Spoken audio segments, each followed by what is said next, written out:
convenience. And so the plan for tonight is that for the first bit, we'll do an information session for the BSc program, followed by an opportunity to ask any questions you have about that program. And then after that, at about 6:30 or so, Nancy will do an information session for the MSc program, followed by another opportunity to ask questions about that program. So to get started, with the Bachelor of Science information session, a good place to start is with the question of what is ecological restoration? And we can define it in a lot of different ways, but a pretty typical way is talking about it in terms of assisting the recovery of degraded ecosystems. And I had some students years ago that came up with a great way of articulating this to people. And it's a lot like what we do when we have an ailment, is that we have an impaired condition, we get diagnostic tests to see exactly what's wrong, and then we have a physician prescribe a treatment that suits the problem. And as needed, we have follow-up to make sure that that treatment is working. And when we talk about ecological restoration of natural sites, it's really the same thing, is that we have lots of things causing impairments to these sites. And a lot of what we do is learn how to do detailed site assessments to try to understand where things are going wrong, what's causing those problems. And then we spend a lot of time looking at ways of prescribing fixes to these sites to make them healthier ecosystems. And then we don't just walk away, we monitor them to make sure that things are improving, and we might need to do maintenance as well. And so what is it that we're working on? And it makes sense here to talk about what an ecosystem is, what it is that we focus on. And you can define an ecosystem in many different ways, but fundamentally we're talking about something where you have some three-dimensional structures, you have native species that are there, and then you have ecosystem functions, things like filtering water or binding up carbon that's in the atmosphere or preventing floods. And so what we do when we're talking about fixing ecosystems is to work on these three different pieces. And I'm going to show you now some examples of how we do that. And these are coming directly from our classes. And these are students here where we're working on structures in estuary habitat that have been missing for a long time. This is in Vancouver Harbor, and as part of one of our classes and working with the BCIT Rivers Institute, they're installing estuary features, great big logs that you'd see in healthy ecosystems that provide shelter for a lot of the native species that live there. And we spend a lot of time recovering native species in ecosystems. So here we are in the Squamish River estuary, planting native plants that have been lost due to a variety of activities. And then we also work on recovering ecosystem functions. So a big thing that we learn how to do in our program is to enhance and build wetlands. And here's an example here where students get to learn how to build wetlands. And in this case, we're doing it to improve water quality in this watershed. And after asking what ER is, it makes sense to talk about why you might do this. And I suspect for a lot of you that are joining us, you have a pretty good sense of why ecosystems are needing some improvements. And one way of looking at that is that we have a lot of native species that have been impacted over many decades. So things that we're very familiar with, like our southern resident killer whales and many of our stocks of salmon. But lots of other species that are a lot less well known to people are definitely in need of us recovering their ecosystems that support them. And then there's ecosystem services, these things that ecosystems do that are valuable to people, whether it's providing food, filtering water, sequestering carbon, cycling nutrients. And so if you're wondering about the value of doing this, there's a lot of economists that are partnering with ecologists that are helping to put dollar values on native species and ecosystem services. And it turns out that globally, these things are worth about $125 trillion a year. And so that is a big reason why there's a lot of increasing interest in repairing these degraded ecosystems. And there's so much attention being brought to the need to do this that the United Nations has designated this coming decade as the decade of ecosystem restoration. So what that means for our students in the program and for prospective students with a lot of this increasing attention being brought on our field, that there's a lot of funding available for this work, that there's a lot of jobs available. And as I'll talk about momentarily, our grads are getting jobs doing this work. So here's just a brief look at some of the courses that are offered in our program. There are very few ecological restoration programs in North America, and we're really one of the only ones where we have developed courses specifically for this program. And so this is just kind of a sample of the classes in the 4 terms of the program, but you see a lot of them talk about ecosystem restoration. And we're really big, as is the case for all BCIT programs, on applied learning opportunities. So we don't just talk about things in the classroom. We, as much as possible, have students doing the work that you would do as a professional in this field. And so I'll just talk a little bit about some of those applied learning opportunities. So lots of our classes have class projects, term projects that students work on.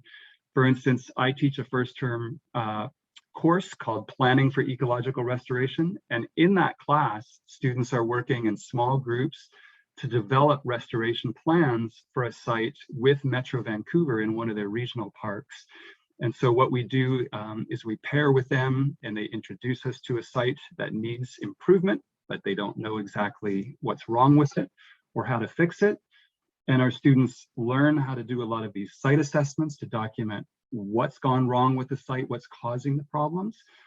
And then they prescribe fixes for them. And by the end of the term, we've developed, again, in these small groups, a restoration plan for fixing these sites that Metro Vancouver is using in many cases to help recover or repair these sites.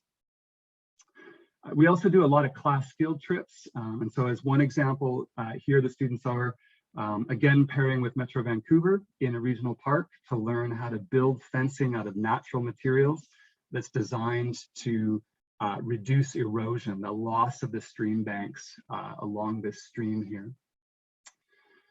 And then we do a lot of extended field trips as well in non-COVID times. In the second term of the program, we do a trip to Vancouver Island where we're meeting with a lot of environmental professionals to learn about the work that they do. And in some cases, as in the pictures I'm showing you, we get to help them with that work. In this case, we're helping to plant native estuary plants and construct exclosures in areas to keep really hyper-abundant geese from degrading these estuaries.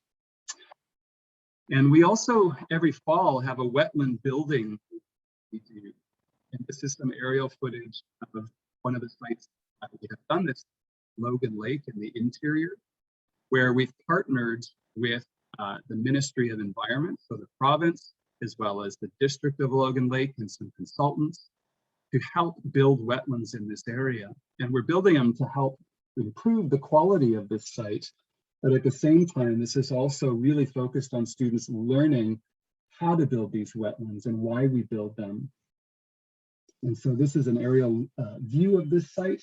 You can see a lot of it is a golf course.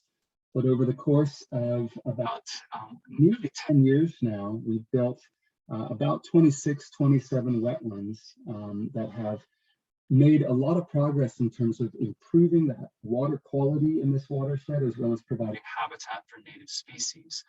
And so if you go there today, you'll see things like this that are hard to know that this is a wetland that people have built versus a wetland that would be naturally occurring.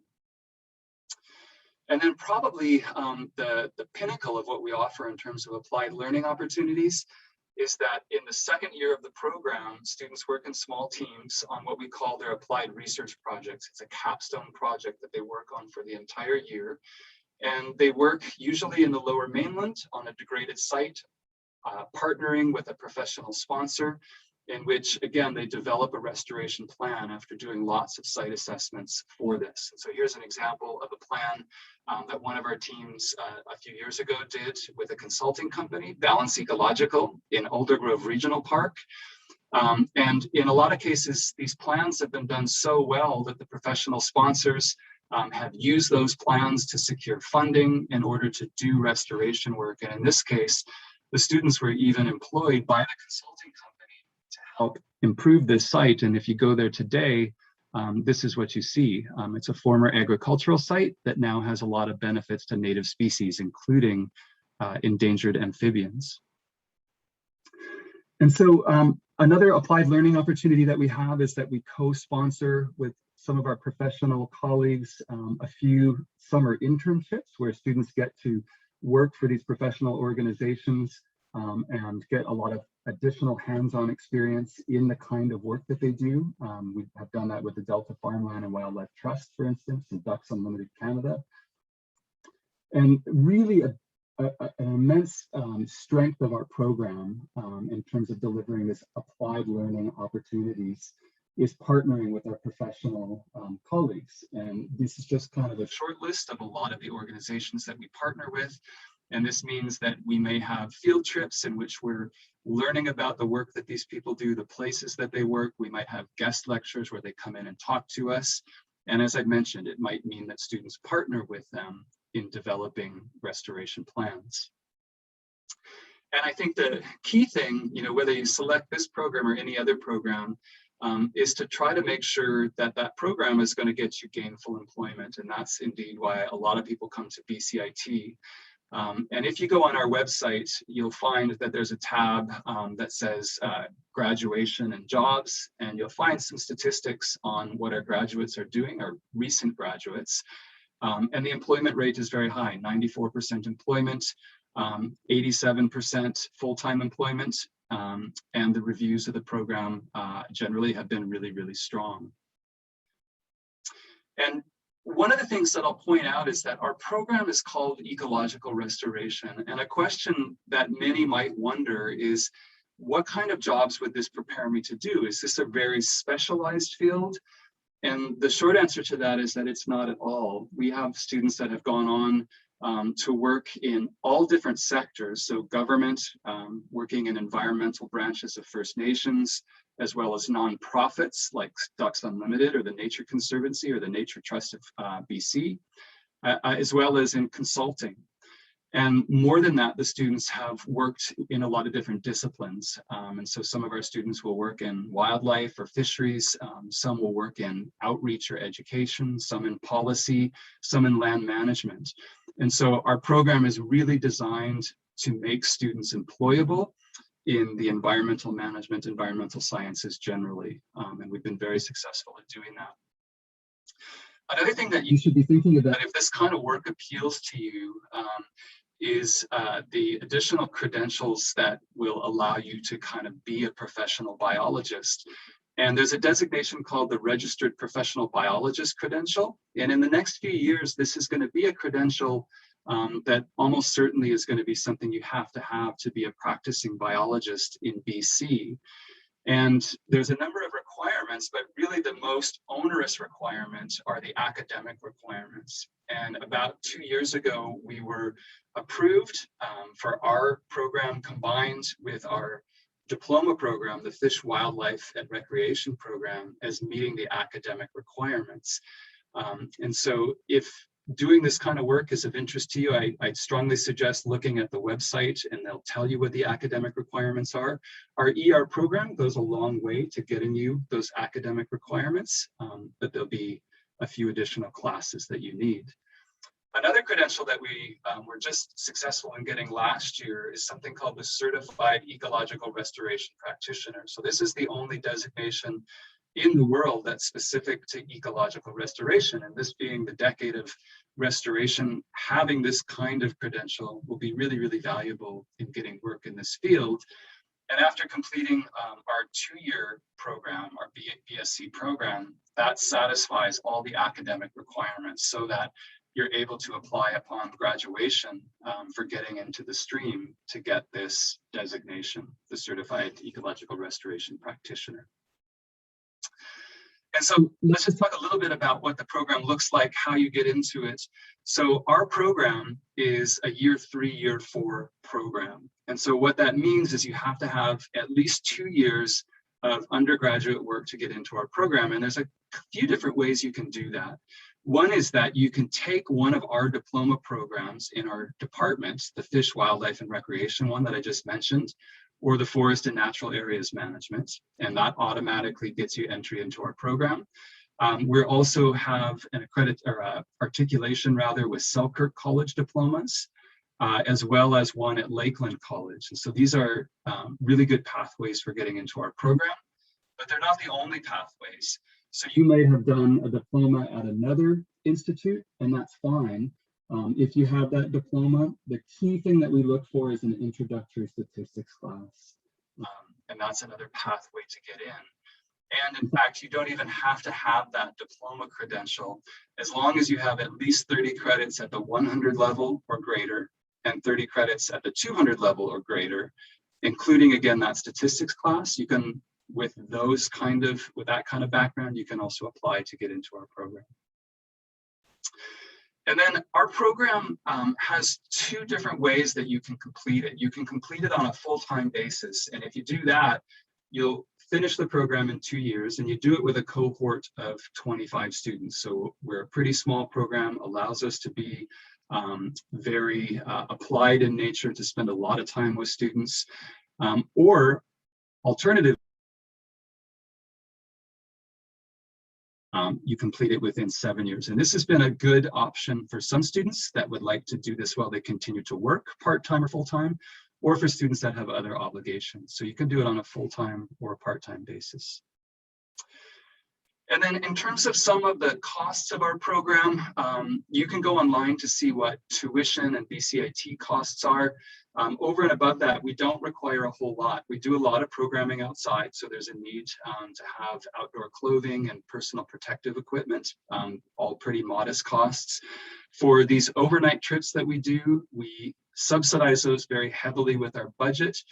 But we do, depending on the trip, sometimes ask students to pay a modest student fee when these are overnight trips and we're traveling.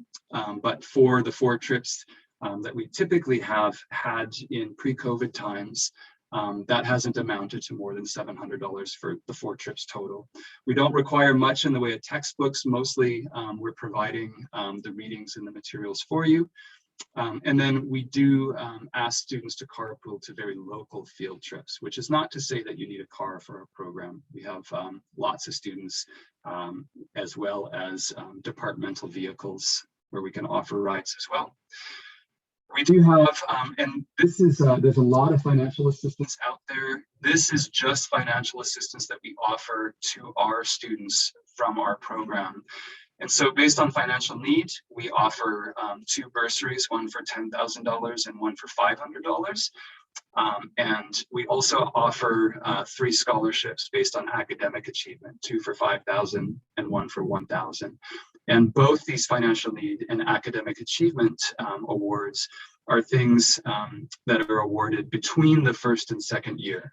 So you wouldn't apply for those while you're applying to get into the program. And then a really good question right now is, how is COVID-19 affecting all the applied programming that we do?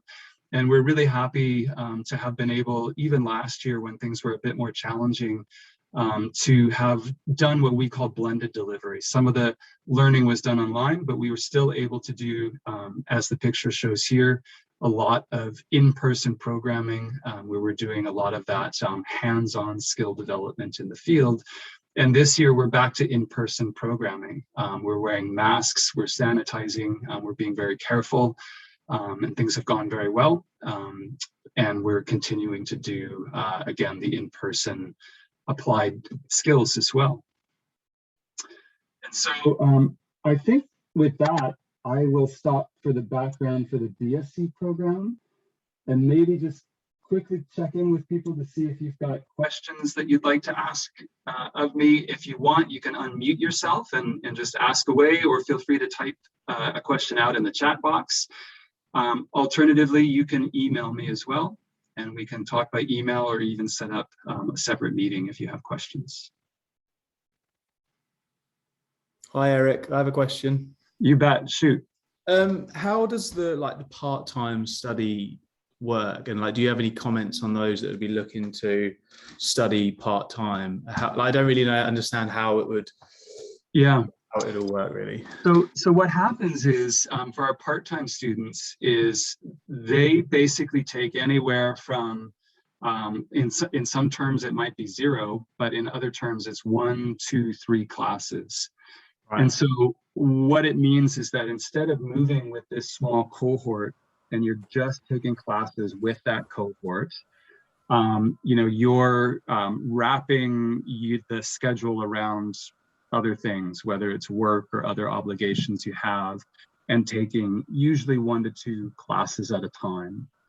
And so that, it's a much more flexible approach. And again, it has worked very well for people that have full-time jobs that they want to continue with, for people that don't want to pay or not able to pay the full tuition all in one go.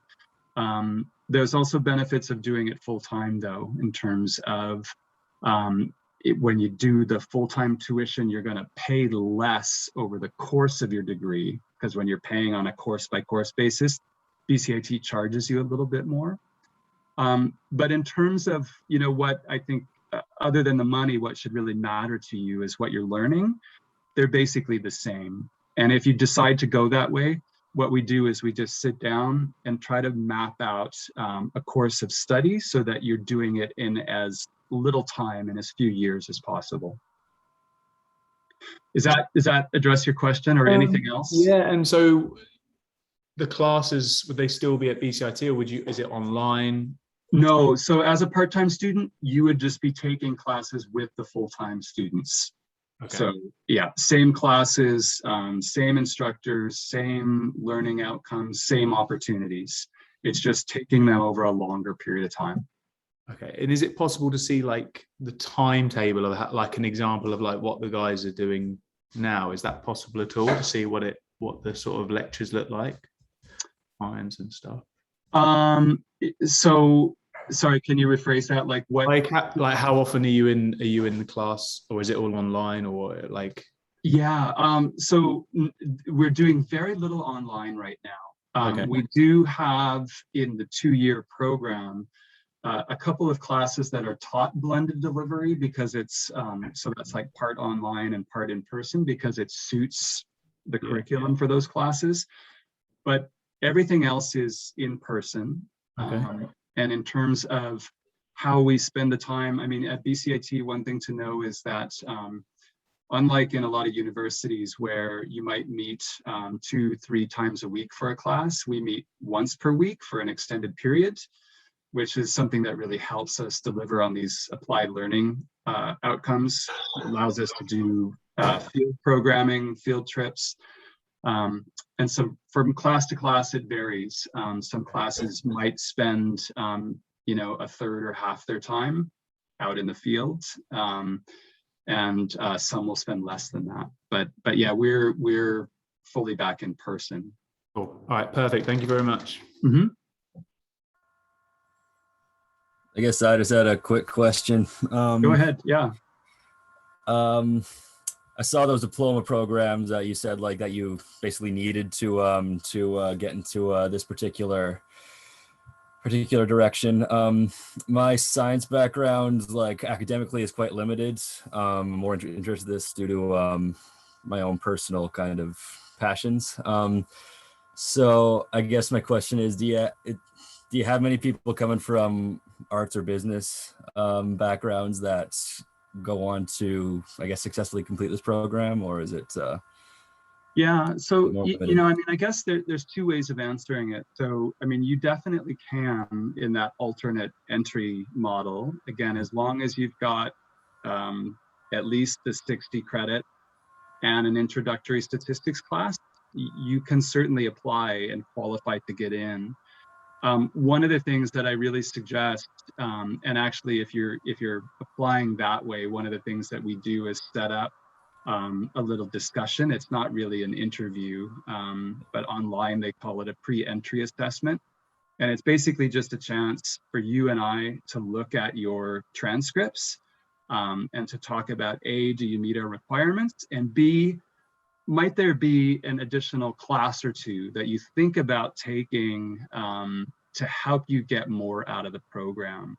Yep. And so hopefully that answers your question, but usually if I have students coming from a background like what you've described, What I'll maybe suggest to them and provide some examples are a few classes that really help students get a lot more out of our program. And those tend to be having a vegetation ecology class, a soils class, one where you're learning how to kind of identify different types of soils and how they work for different types of native plants, and a class in GIS where you're learning how to use the software that helps you map things and analyze the relationships of, for instance, plants to soils or hydrology to soils. So those are 3 classes that will help you get a lot more out of our program, but in short, you don't necessarily need those. But what I would suggest for you, Caden, or anyone else that's wondering, is to get a hold of me by email, and we can look at your transcript and have that individual discussion based on your background. Sure. Thank you. You're welcome.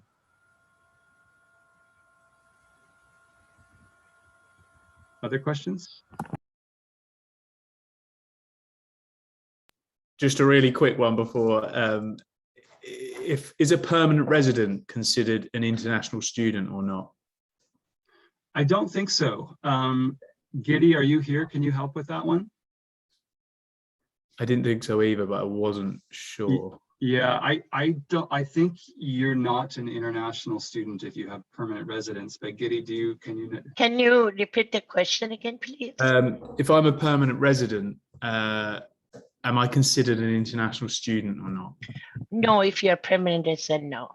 Cool. No. Thank you. I mean, you are considered a Canadian. Yeah. International student is until the time that you are on a student visa. After that, you're considered a domestic student. Okay, thank you. Yeah, you're welcome. But if you apply, you have to please submit a copy of your permanent resident card, so it shows that you are a permanent resident. Okay. Yeah, I mean, there's another question here about international status. If you get the BSc or MSc, does that allow you to work as a professional biologist in BC? And it's really kind of a separate thing, is that the College of Applied Biology has their own requirements that you have to fulfill, including the academic requirements, the work experience, and a couple of less significant ones. And so the BSc or MSc can help you check a lot of those boxes in terms of the academic requirements. But the BSc and the MSc alone won't check all of those boxes. And as I said, for people that have done some environmental diplomas combined with our 2-year BSc, or combined, as Nancy will probably talk about, with a 2-year MSc, that'll often get you all the way for the academic requirements, but you still need to have a few years of work experience, as well as a technical report that you write in order to be a professional biologist. And I have another question here that looks like Nancy has just answered. I have a question. Go ahead, yeah. I'm currently in the FNAM program, but I Okay. know you mentioned that if you do the fish and recreation and then this program, then you qualify to apply for the biologist, college of biologist. Can you do the same thing with FNAM? Yeah, you can. And we're still waiting because this designation for us has just happened quite recently. So I'm still waiting. We have lots of FNAM students that come through our program and do really, really well. I'm still waiting for one of them to submit their application. But as far as we can tell in my work with a few students in getting their applications ready, it really looks like there's just one extra class that you have to take. So you're very, very close. And one of the things that we've tried to do to make it as easy as possible is to identify some classes that you can take online so that you could take them even the summer between our 2 years, or even the summer before entering our program, so that by the time you graduate, you'd pretty much be in the same boat as someone that's completed FWR and ER. Oh, awesome. Okay, so can I just email you and then we can talk about Yeah. that? Yeah, we can talk more, but for FNAM grads, as well as for students that have done other technical diplomas, again, things like at Selkirk, you're often not too far away from meeting the academic requirements. And for FNAM, you're very, very close. Okay, awesome. Thank you. You bet. Other questions?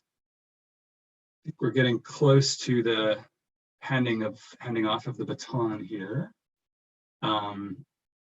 Any last questions?